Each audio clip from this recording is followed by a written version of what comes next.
Good morning or good afternoon, and in this video lecture we will be tackling basic pharmacokinetics, the basic principles of pharmacokinetics, including the very basics of computing pharmacokinetic parameters. So I'm Aaron Cobe, the Department Chair of Lyceum of the Philippines University Batangas Pharmacy Program, and I have been teaching this course for all throughout my career as a faculty member. So let's start with our basic pharmacokinetics. So clinical pharmacokinetics is the application of pharmacokinetic principles to the safe and effective therapeutic management of drugs to an individual patient. Primary goals of clinical pharmacokinetics include enhancing efficacy and decreasing toxicity of a patient's drug therapy. Other uses may be utilized is in the assessment of adherence and indirect assessment of organ function. For the assessment of adherence, we may monitor plasma levels and check if they are within our expected ranges. So if a person has been taking their drugs faithfully, we can directly see that in their plasma level concentrations based on our computations. And for our indirect assessment of organ functions, we can see it in the drug's clearance as well, how much of the drug still retains in the body and how much is being eliminated. So a drug's effect is often related to the concentration at the site of action. So it would be useful to monitor this concentration. Receptor sites of drugs are generally inaccessible to our observations because usually these receptor sites are in very small spaces or they are in very tight spaces in which we cannot directly measure concentrations on that area. That is why instead of measuring directly the concentrations near the receptors, we rely on kinetic homogeneity. When we say kinetic homogeneity, this describes the predictable relationship between the plasma drug concentration and the concentration at the receptor site where a given drug produces its therapeutic effect. So as in previous lectures we have discussed, we usually use plasma as our sample of choice primarily because a sample of plasma will represent the whole body better than any other sample. So we can assume that concentrations in the plasma are relatively the same as the concentrations near our receptor sites, and that is why we can reliably choose plasma as our sample. So when we are talking about drug effect, there is a direct correlation between the drug concentration and the drug effect. So if there is a high drug concentration, there's also a high drug effect. If there's a low drug concentration, there's also a low drug effect. Basically, the dose determines how strong the effect is. If you give too little, you will have little to no effect. If you give too much, you might have an effect, but you might also have toxic effect. There's also a phenomenon of Emax. When we say Emax, it is the maximum concentration in which any higher concentration produces no greater effect. So think of this as the point of diminishing returns. However, this is the upper limit. So take for example, you produce the max effect at 1000 milligrams. If you give 2000 milligrams, the pharmacologic effect does not significantly differ from 1000 milligrams. So that is our Emax. Another way to describe our drug strength is through potency.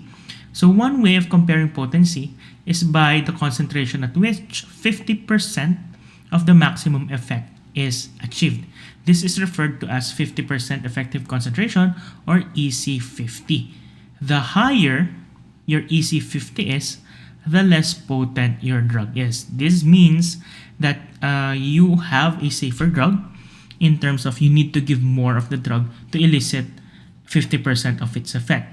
If you have a low EC50, it means your drug is potent. Giving a small amount will give you a large amount of pharmacologic effects. So take for example, high EC50 is your paracetamol. You give 500 milligrams of paracetamol and you would have the pharmacologic effect. However, very small ECs if EC50s like your digoxin, these are dosed in micrograms. Take for example, I think it's 5 micrograms. 5 micrograms will give you the antiarrhythmic effect you need. So that is EC50 and drug potency. So we perform therapeutic drug monitoring as a clinical pharmacist or a clinical pharmacokineticist. So therapeutic drug monitoring is defined as the use of assay procedures for determination of drug concentrations in plasma and interpretation and application of the resulting concentration data to develop safe and effective drug regimens. So active therapeutic drug monitoring is where you adjust the dose of the next you're going to adjust the dose of the drug on the next dosing based on the plasma level concentrations you have right now. So it's you're actively managing the plasma level concentrations of the patient. But for more clinical or more experimental ways, therapeutic drug monitoring is also employed when you are going to develop a new treatment schedule. Okay, so it's not randomly assigned that a drug should be taken 3 times a day for 7 days to maintain plasma level concentrations. It is studied through pharmacokinetic studies. And through these pharmacokinetic studies, we gain insight to the pharmacokinetic parameters, and around those pharmacokinetic parameters is where we decide on the treatment schedule or the dosing schedule. Okay, so let's talk about pharmacokinetics. So we're going to delve in to our pharmacokinetics. So before we move on, let us talk about plasma level versus time curves. So in clinical situations, it's rare to collect more than 2 samples after the dose. Okay, so most of the time, I think one dose, I mean one sample after the dose is sufficient to give you enough clinical pharmacokinetic data to manipulate to help you form other clinical parameters. From a mathematical standpoint, the prediction of plasma concentration is easier if we know that the concentrations are on a straight line rather than a curve. Okay, so we're going to use some of your basic algebraic techniques in our graphing. So in plasma level versus time curves, we need to form a straight line instead of a curve. Okay, now why do we need to form a straight line? It's because if you have a plasma level concentration that is a straight line, example, these are your measurements. Since it is straight, provided the time you need, example is this is 2, 4, 6, 8, and 10, and you have data for 2, you can also predict data for 4, provided this is a straight line. All you have to do is draw a line upwards and get the reading, and you will get the concentration at 4 hours. If you want to get 6, draw a straight line, read on the y-axis, and you will get concentration at 6. It's very easy if you have a straight line. Okay. However, most plasma level versus time curves always start with plasma level versus time. Okay, so let's have time, and let's have plasma level concentration. Okay, so in plasma level concentration, this is your base measurement. So usually it's in micrograms per ml. So every time 0, time 2, time 4, and you have some random numbers here, 22, 40, it depends. Okay. Now, these are, please don't mind the numbers. This is just for illustration purposes.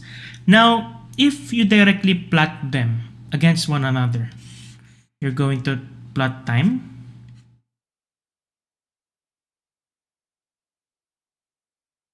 you would most likely get a curve.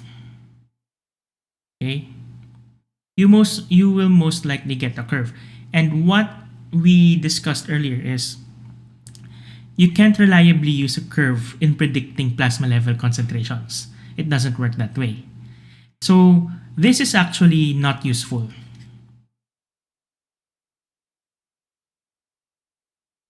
Okay, this is not useful. This is not used in predicting plasma level concentrations. On the other hand, if you want to convert these plasma level concentrations into something more useful, you will have to get the natural log of the plasma concentration. Okay, so natural log is in your calculator is ln 8. You will get a certain value over there, ln 22. Please don't take this number seriously. These are for illustration purposes. So you will have certain conversions here. So once you got the natural log of the plasma level concentration, if you plot it against time, you will now be able to get a straight line. Okay? You will now be able to get a straight line using log plasma concentration versus time. You're not going to use plasma concentration by itself. You're going to get natural log. And the reason for it is the next slide. Okay? The conversion is accomplished by most drugs by plotting the natural logarithm of the plasma concentration versus time curve. The plot of a curve, in effect, is converted to a straight line by the natural log of the plasma drug concentration. A straight line is obtained for the natural log of plasma drug concentration versus time plot only for drugs that follow first order kinetics or first order elimination processes and exhibit one compartment distribution. Okay, so actually this is a whole lot of drugs. Most of our drugs follow first order kinetics and they usually exhibit one compartment distribution. So mathematically and in practicality, just knowing the basic pharmacokinetics for first order kinetics, you would actually have access to a large array of kinetic properties of different drugs. Okay, so this is only for first order. Okay, practically we only have 4. We have tape. So you have theophylline, aspirin, phenytoin, ethanol. So these are zero order kinetics. So basically, if your drug is not a member of a tape, you can simply assume it follows first order kinetics. So the way we can determine the line that best represents a set of plotted points is through linear regression. From this line, we can predict plasma concentrations at time for which we have no measurements available. Okay, so the genius of our predictions is even if your sample is only once or twice,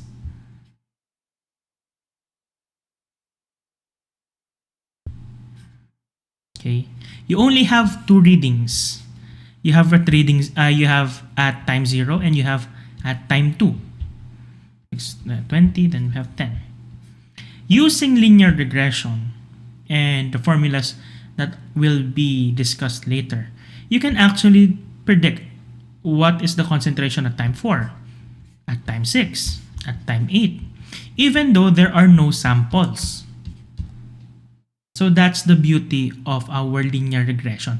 We can extrapolate data from the limited data that we have. And in practical terms, we do not want to puncture our patients every 2 hours just to get a reading of plasma level concentration. 2 samples or 1 sample is enough. And we can use kinetic parameters to predict the dosing or the plasma level concentrations at different time periods after we have gotten the sample. Okay? So the mathematical principle why we use natural logarithm is because natural logarithms are used because they relate to natural processes such as drug elimination, radioactive decay, and bacterial growth. So natural logarithm is base e. E equals 2.718. Our normal log is base 10. We have log 10 and we have log e. So log e or logarithm e is called our natural log, and it has a base of 2.718. So do not confuse normal log and natural log. If you see your calculator,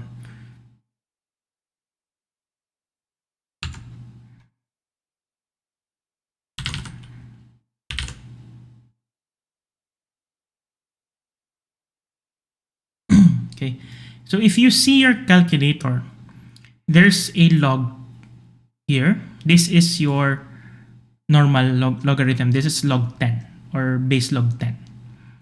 You're not gonna use this, okay? In kinetics, you're not gonna use this. What you're going to use is natural log or ln, okay? This is your natural log. And if you want to get the inverse, shift log 10, this is base 10. You're not gonna use this. You're going to use shift ln, which is e raised to. Okay, so if you have a calculator similar to what I have on screen, this is what you're going to press. These are the buttons you have to press. Okay. So instead of 2.718, we can simply write it as e. So mathematically later, you will see e in the various formulas. Okay. So the first kinetic parameter is our volume of distribution. So one way to calculate the apparent volume of drug distribution in the body is to simply get the plasma concentration immediately after intravenous administration, even before elimination had a significant effect.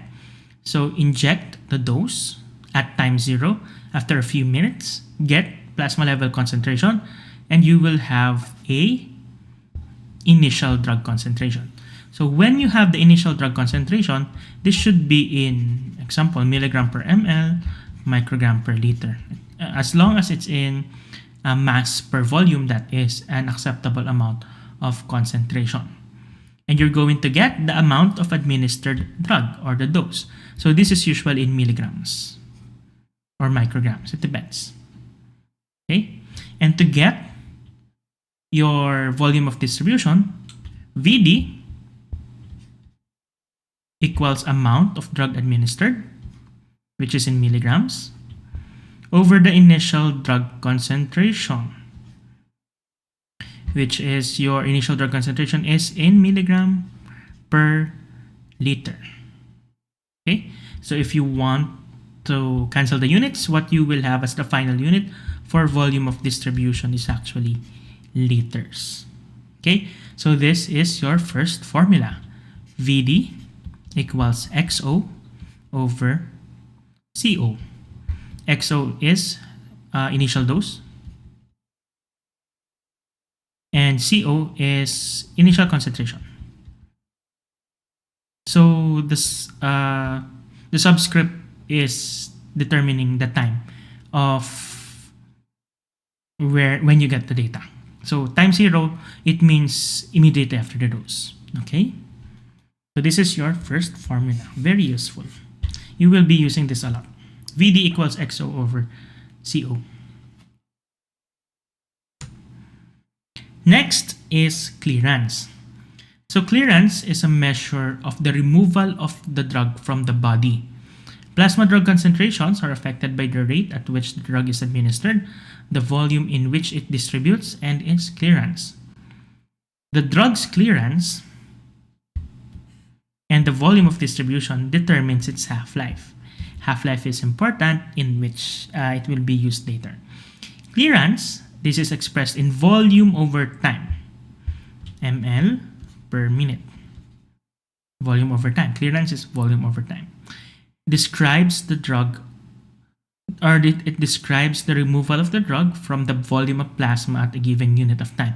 Please take note, this does not indicate the amount of drug being removed over time. Clearance is the volume of fluid in the body that is getting cleaned off the drug per unit time. Okay, so I hope that's clear. So it's not milligram per minute, in which it's the rate of elimination. Clearance is the rate on which a certain volume is cleaned out of the drug.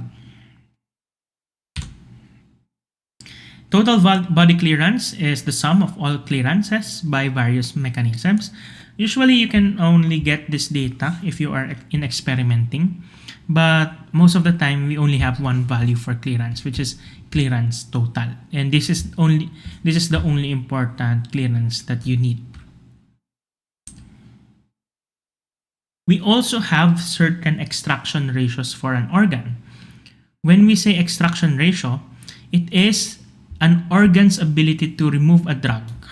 Okay, so take for example, it's an organ that's primarily designed for removal, like a kidney or a liver. So you can get extraction ratio by the formula concentration in minus concentration out. When we say concentration in, this is the amount of drug that enters the organ. Concentration out is the concentration that exits the organ over concentration in.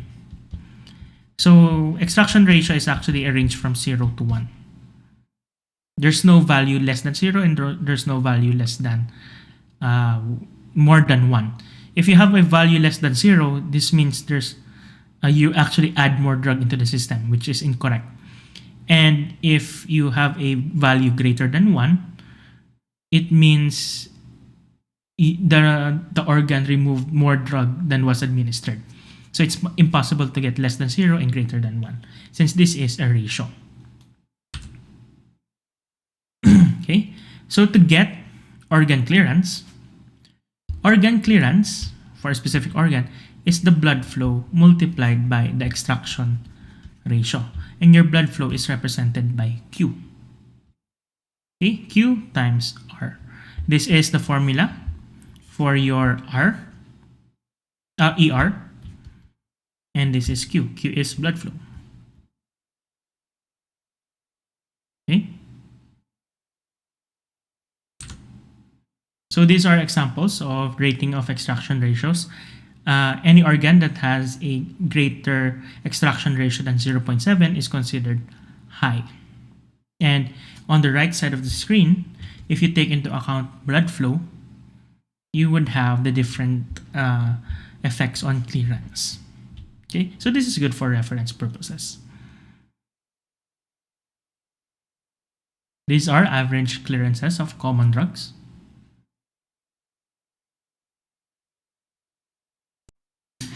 All right, so next let's compare linear versus nonlinear pharmacokinetics. So you can actually say that linear pharmacokinetics is your first order pharmacokinetics and nonlinear is your zero order pharmacokinetics. So when doses are increased for most drugs, steady state concentrations increase in a proportional fashion, leading to linear pharmacokinetics. So as dose increases, steady state concentration also increases. However, for nonlinear pharmacokinetics, as dose increases, steady state concentration is not actually the same. So it doesn't go with our dosing. So its change is in a disproportionate manner. So when the change is in a disproportionate manner, we say that it follows nonlinear pharmacokinetics. So when comparing first order versus zero order kinetics, there's a various skew of different differences. So for first order pharmacokinetics, ADME processes are mostly occurring at rates proportional to the concentration of the drug in the plasma. So absorption, distribution, metabolism, excretion, they all increase if the drug in the plasma also increases. Okay? In particular, what is important is metabolism and excretion. The more drug you place into a body, the faster the drug gets eliminated. Okay? So the more drug you place into the body, the faster it is eliminated. So that is our first order kinetics. A constant fraction or a constant percentage of the drug is absorbed by transformed and excreted per unit time. So when we compare it with zero order kinetics, a constant amount of the drug is eliminated per unit time. If you compare these two, this one is in fraction, this one is amount. In particular, this can be represented as in milligrams. However, for our first order, this can only be represented by a fraction or a percentage. Zero order kinetics usually occur because the supply of enzymes are limited in the body. So if you recall your lectures on Michaelis-Menten kinetics, it's similar to that. There's only a certain amount of enzymes that can process metabolism and elimination of the drug, in which it would reach a saturating point in which there would be no more available enzymes to metabolize the drug, so that the drug would build up in the body. Okay? So with increasing dose, the enzymes will be saturated, and there is no proportionality between the processes of reaction or the concentration or the dose. So that is for zero order kinetics. First order, the higher the dose, the higher the elimination. Zero order, the higher the dose, it does not care. It would reach a certain part in which the elimination rate would be actually steady. Okay? The next comparison is rate of elimination is proportional to the plasma concentration. For zero order kinetics, there is a constant rate of elimination regardless of plasma concentration. When describing the graph, concentration versus time for first order kinetics is not linear. It is decaying exponentially. And logarithm concentration versus time is linear. So for first order, concentration versus time, you would have a curve. Okay? But for concentration versus log concentration versus time, you would now have a straight line. So this is for for our first order kinetics. Remember this. That is the primary reason we don't use concentration versus time. It's because it gives us a curve. We use logarithmic concentration versus time because it gives us a straight line. For zero order kinetics, concentration versus time is linear. But if you get the natural logarithm, you would have a curve if you get the logarithm concentration versus time curve of a zero order kinetic process. Okay, we don't usually deal with zero order kinetics. We usually deal with first order drugs, since there is significantly more drugs which follow first order kinetics. Okay, so to demonstrate the difference between zero order and first order kinetics, take for example you have 100% of the drug. After the first half-life, there is 80 remaining and there is 90 remaining. For the second half-life, 60 remaining, 81 remaining. So you can see the difference. There is always 20% or 20% that is being eliminated. Okay, this is 60 to again 20, and this is 20. 40 to 20 is also 20. However, in first order, there is an unevenness of the differences. So usually for first order, the first two half-lives would have the greatest difference in terms of plasma concentration. Okay, so if you want again to compare zero order and first order elimination, this is how you can go about it. So in this table, the demonstration is you start with 100 or 1000 milligrams. After the first half-life, first order becomes 880, second zero order becomes 850. Second half-life, it becomes 774. Second half-life for zero order, it becomes 700. So you can see 150 milligrams is removed per half-life. However, for the first order, it's a certain percentage. So if we get the percentage, 880 divided by 1000 minus 1, 12% is being removed per unit time, as compared to the first or zero order kinetics, which has 150 milligrams per unit time. Okay, now if you are not sure if your data follows first order or zero order kinetics, just simply follow these steps. Simply plot the concentration in the y-axis versus time in the z-axis, in the x-axis, in a rectangular graphing paper. If the line shows a curve, it is zero order, and proceed to step 3. If it shows a straight line, then it is first order. Sorry. Yes. If the line shows a straight line, it is zero order. If the line shows a curve, it is non-zero order. Then proceed to step 3. For step 3, you can now plot the concentration versus time in a semi-logarithmic graphing paper. Or alternatively, you can convert the concentrations into a log scale.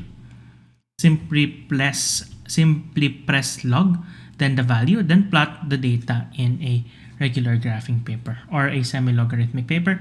If it forms a line, you can now get the slope. Okay, you can only get slope from straight lines. So if you have a curve, you can't get the slope.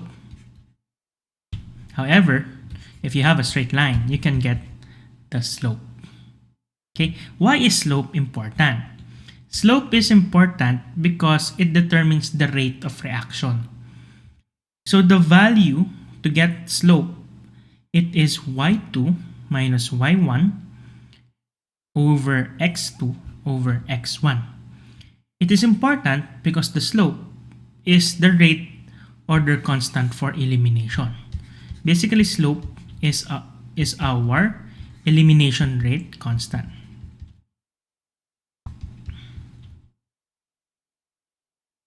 This is always represented as K or KE, elimination rate constant. And this would be referenced multiple times by different equations. So if you only have 2 points of data, you can actually get elimination rate constant. Okay? So in terms, if you have more than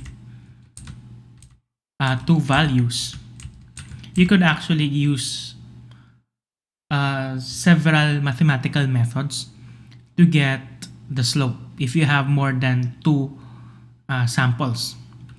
So what I want you to do is to plot, if you have time, plot this in XY and check if it is a first order or a zero order kinetic. Also plot this and check. If it forms a curve, get the log and you will get the straight line. Okay, please do it on your own time. Now, why do we need a straight line? It's because we can predict values that are not sampled by using a mathematical concept called our SlopeIntercept formula. So whenever you have a straight line, it can be defined by the equation y equals mx plus b, in which you have values for y. This is y is concentration, but for in our case logarithmic concentration, equals m, which is your slope or your Ke. X is your x coordinate. This is time, plus b, which is your y-intercept. Okay, y-intercept is basically this point.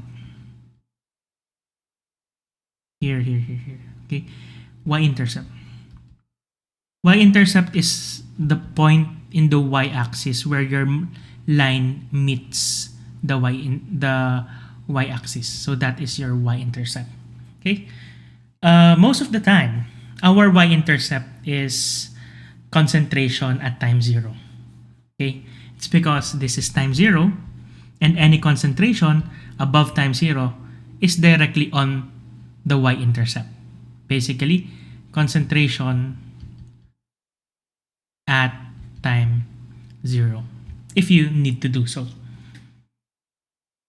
Okay, y-intercept is equal to concentration at time 0 because, as you can see, 0 is at the y-axis, and any concentration above it is your y-intercept. Okay, now with the formula y equals mx plus b, knowing the slope and knowing the y-intercept, you can now know data for y and x. In particular, the most useful one is what would be the concentration at time something or time x.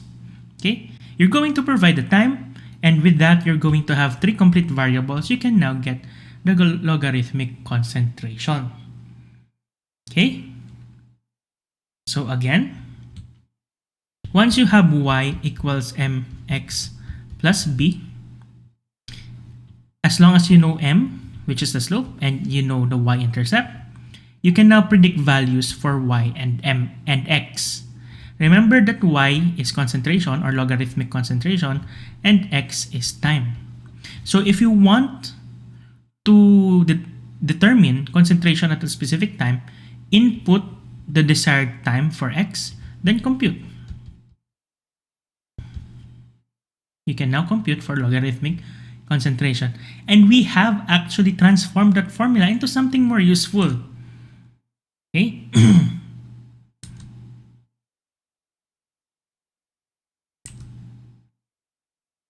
Let's have the formula for later. But for discussion purposes, the slope is obtained by selecting 2 different points on the line and calculating the difference between your values.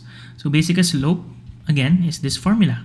y2 minus y1 equals x2 minus x1. Slope or Ke. Since our slope is our Ke. Okay? So the slope is the change in natural logarithmic, or the natural log of plasma concentration divided by the change in time between the concentration. Please take note, you're going to use natural log. You're not a natural log of the concentration. You're not going to use the plane concentration. Okay, so if you want to get the slope, ln c1 minus ln c0 over t1 minus t0. Okay, ln c1 equals basically ln c1. Okay, please, the only thing that you want to be careful of is do not confuse the positions of the which is C1 and which is C0. Okay, so you must have a greater value on the left side versus the right side. The value for the slope is actually a negative number. It should be a negative number since the slope is going down. So please make sure that you have a negative number. Okay. Please note that the slope is calculated using ln c1 minus ln c0 or ln c1 over ln c0. You can also use c1 over c0. You are not going to use ln c1 minus c0. That is wrong. You're not going to subtract. You're not going to subtract the two concentrations first before getting the natural log. You have to get the natural log of both concentrations before subtracting. I hope that's clear. Please take a double look at the first line. Double check this. This is where your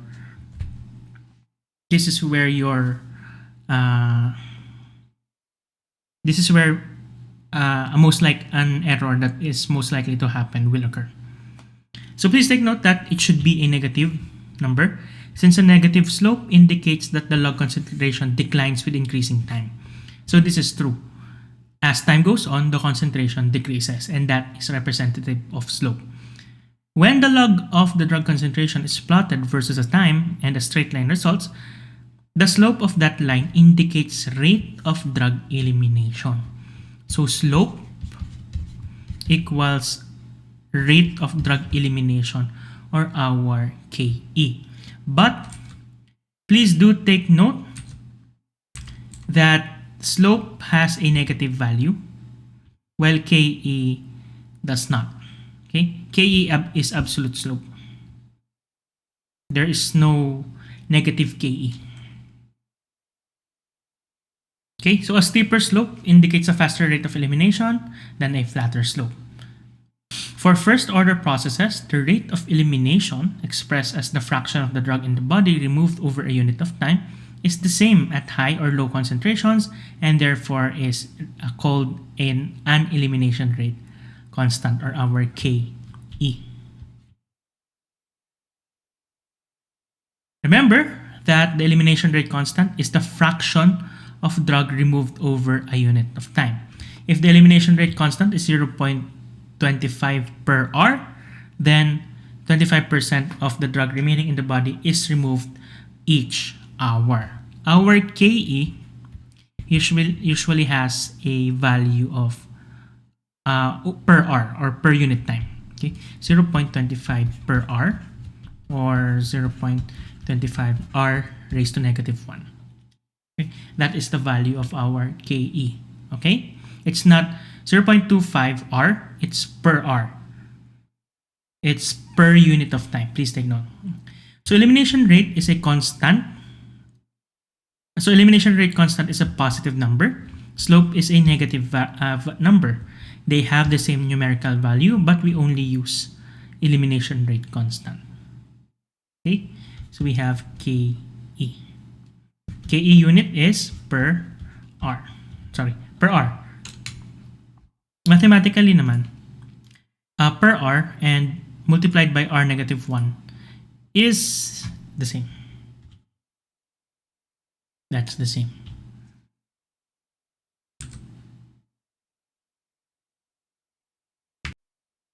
So because we know that a plot of a natural log of a drug concentration over time is a straight line, we can now predict drug concentrations for any time after the dose using this equation. Remember our slope-intercept equation, y equals mx plus b.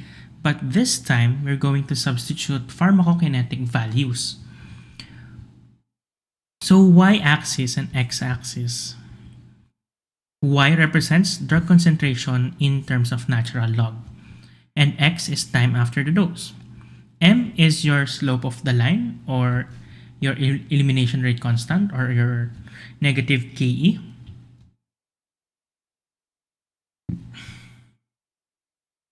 And B is your intercept on natural log of plasma drug concentration axis, or your y-intercept. So we can now convert it into something more useful. Okay, so let's draw. So ln concentration. So this is your desired concentration. ln concentration, y, which is y equals m, which is your elimination rate constant, or your slope.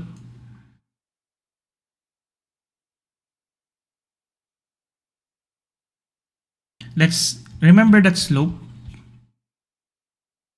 is negative Ke. Since slope is negative, so the formula is negative Ke. Let's draw it better. Ke. So this is y equals m. X is time, your desired time, plus b. B is your ln C0. Like what I said earlier,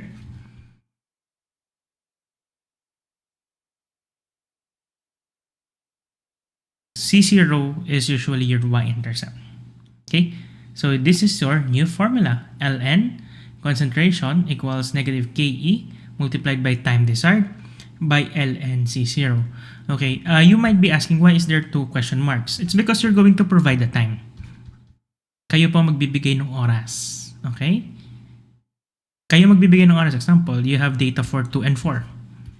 Okay? And you want for number 8. So you're going to use time 8 here. Okay? You're going to use 8 as your x. Okay? And this equation can still be rearranged to make more sense. Okay? So to simplify our terminology, lnc becomes the natural log of drug concentration, K is your elimination rate constant, and T is the time after the dose. Also, we call y-intercept, again, lnc0, because the drug administration immediately after the dose is our y-intercept. So we can now rearrange. So ito pa yung sinulat ko kanina. So we can now rearrange it to form negative K equals ln C minus ln, sorry, this is not it. Yes, this is it. ln C minus ln C0 over time. Okay, please do take note that it is negative Ke. So if we know the slope of the line and we know the intercept of the y-axis, we can predict the natural log of any drug concentration at any time after the dose. If two plasma drug concentrations and the time between them are known, the elimination rate can be calculated. If one plasma drug concentration and the other elimination rate are known, then the plasma concentration at any later time can also be calculated. Okay? So this is your formula for your elimination rate constant. Please take note that this is for a positive K. That is why if you check it with earlier, parang nagkabaliktad.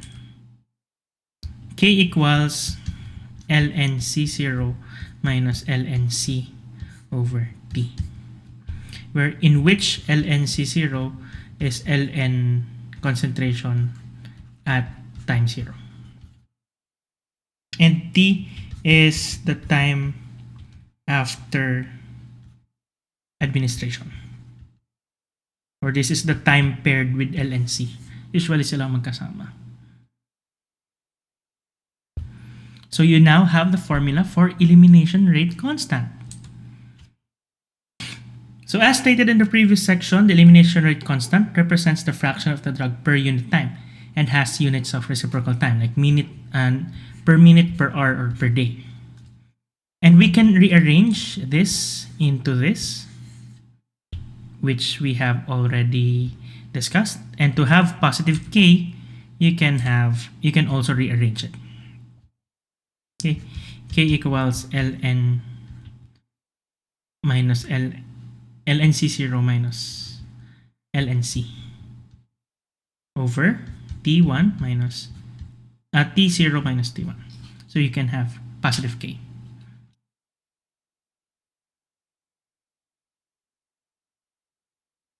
Okay? In any case, nagkamali ako ng sulat ng equation ko. Kung anong nasa slides, yun yung tama.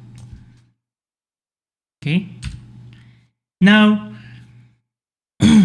the equation lnc minus kt plus ln0 is important because it allows the estimation of concentration at any time. However, please take note, this formula is slightly inconvenient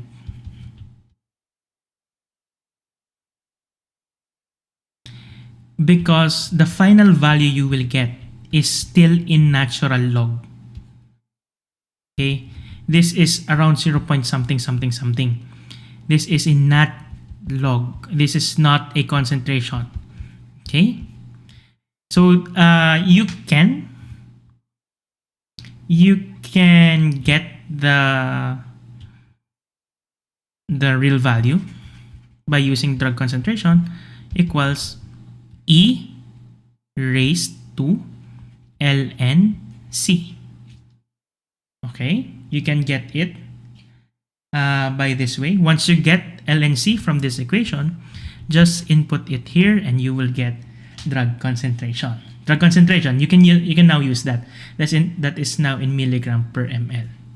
However, there is an alternative formula. A useful formula is this one. C equals C0 E raised to negative KT. This will give you a plasma level concentration that is not a logarithm. Okay? So you don't have to use this formula if you don't want to, but still, it's a very useful formula. In this case, you can now get you can always get a plasma concentration that is useful, which is not a logarithm. So concentration at time 0 is equal to C0, which is concentration at time 0, multiplied by E. Please take note, this is raised to negative KT. Okay, so please make sure that you finalize E raised to negative KT first before multiplying with C0. Understood? So if you're going to use a calculator,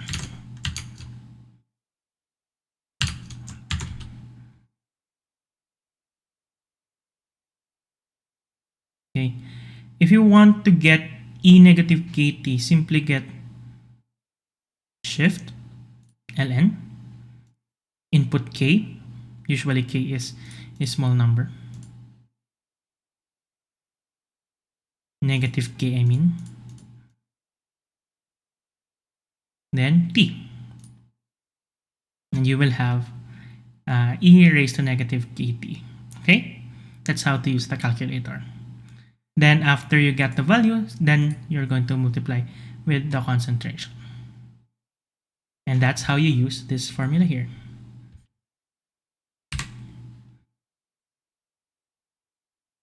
Okay, so next we have half-life. So another important parameter that relates to the rate of drug elimination is half-life, or T1 half. Half-life is the time necessary for the concentration of the drug in the plasma to decrease by 1/2. A drug's half-life is often related to its duration of action and may also indicate when another dose should be given. Half-life is very important. Okay? And usually you can find it in literature. Not only in literature, but also in radiation. However, half-life is an important pharmacokinetic parameter, and you should know what half-life is. So one way to estimate half-life is to visually examine the natural log of the plasma concentration versus time plot and note the time required for the plasma concentration to decrease by 1/2. So in this method, you're going to eyeball it. Okay, so you can predict. And example, this is 100. This is almost 0. So you're going to estimate 50. You're going to estimate. That's one method. Okay. However, that's a very inaccurate method. Okay, that's one way. We have multiple ways. Second way is to estimate half-life from two known concentrations. Because half-life is the time for a concentration to decrease by 1/2, T1/2 can be estimated by having the initial concentration, then taking 1/2 to get a second concentration, and so on until the final concentration is reached. The number of halves required to reach the final desired concentration divided by the time required by the two concentration is estimated half-life. You can also do that, or you can have a it's an intuitive way of determining half-life.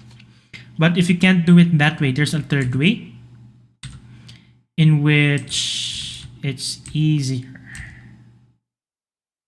Okay, so these are samples of the half-life.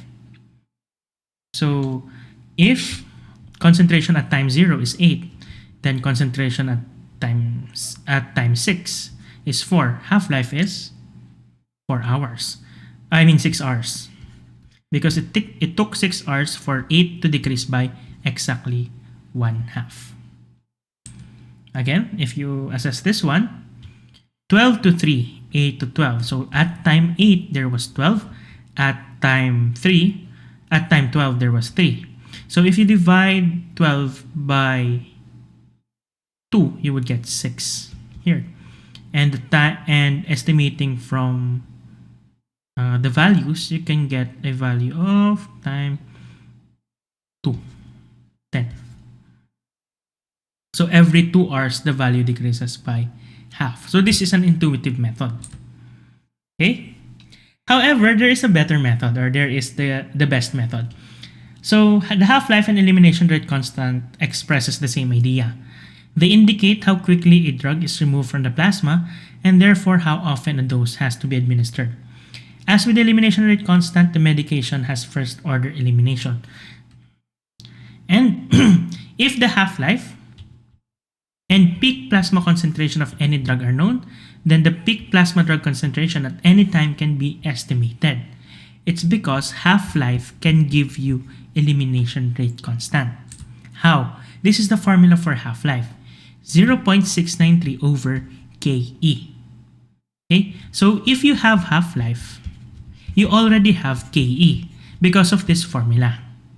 And if you have Ke, you automatically have half-life because half-life, sorry, I'll draw it better. So T1/2 equals 0.693.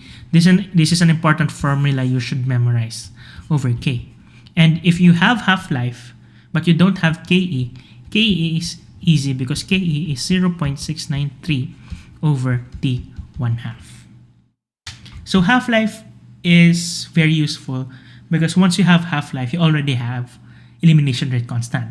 And the opposite is true. If you have elimination rate constant, you also have half-life ready. Okay? But if you want to know where 0.693 comes from, this is the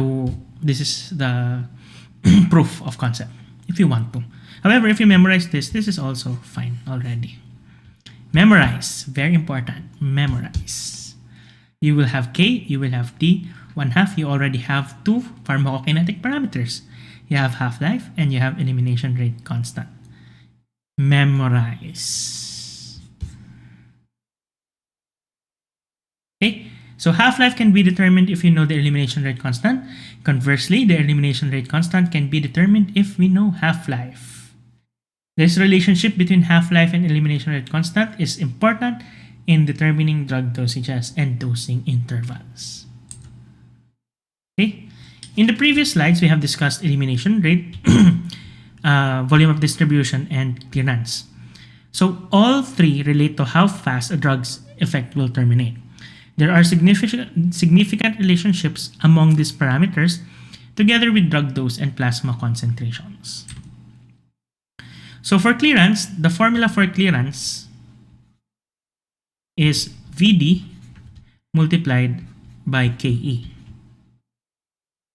Okay, so this is already a important formula because there are three values you can get provided that you know 2 out of 3.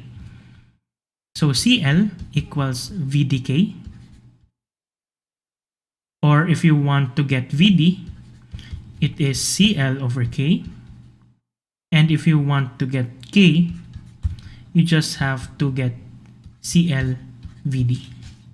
So it's like the density triangle if you know how to make that triangle. So there is a direct relationship between all three values. Okay.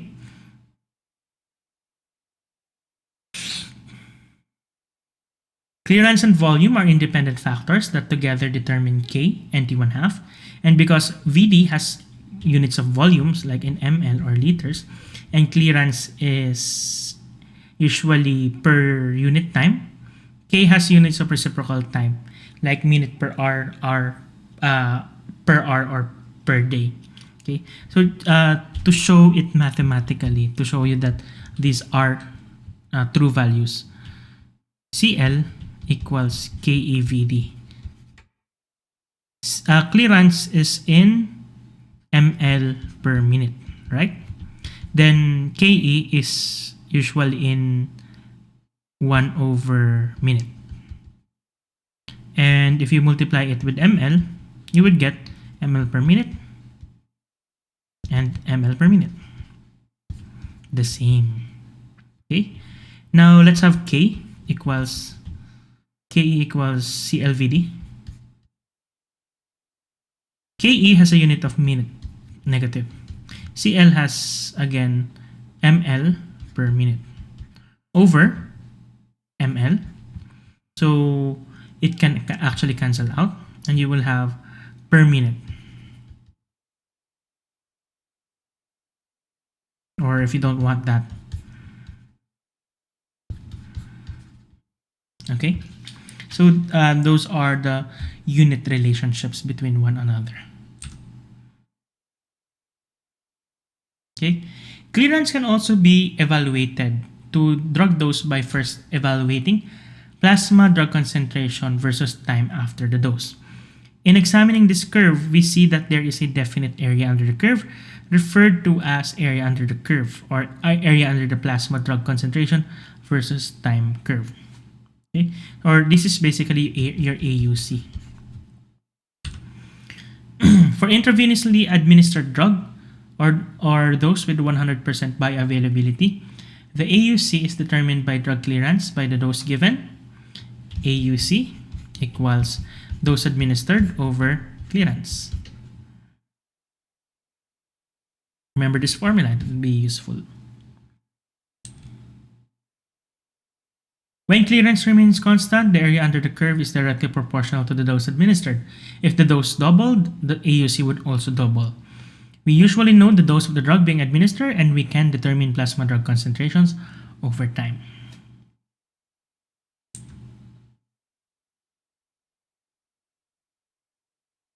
So an alternative is you can estimate AUC by rearranging the previous equations. Remember that our AUC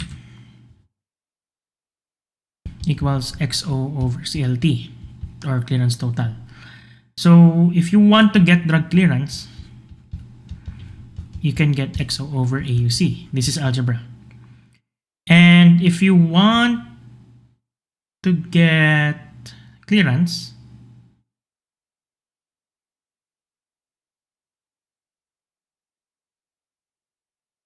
okay, clearance is equivalent to KEVD, right?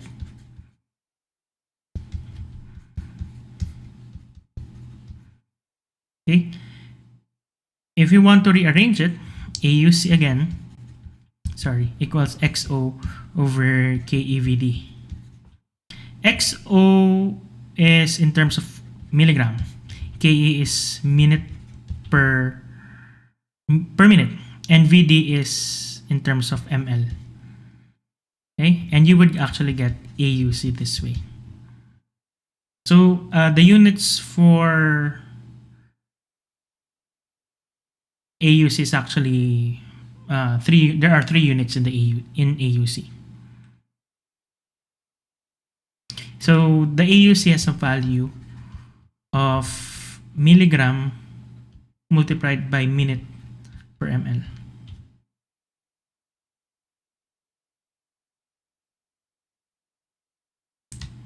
Yep. Okay. So see, so the final unit is milligram times R over liter. The values can vary, or the units can vary, but it's mass times time over volume.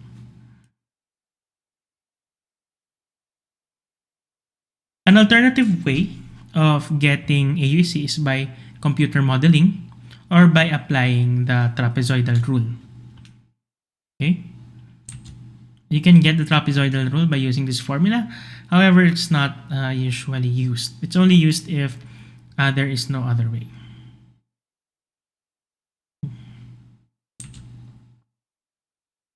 And this is the final part of your trapezoidal rule. Okay. So these are the clinically important equations identified in this discussion. Kindly memorize all these formulas since they will be useful in your pharmacokinetics.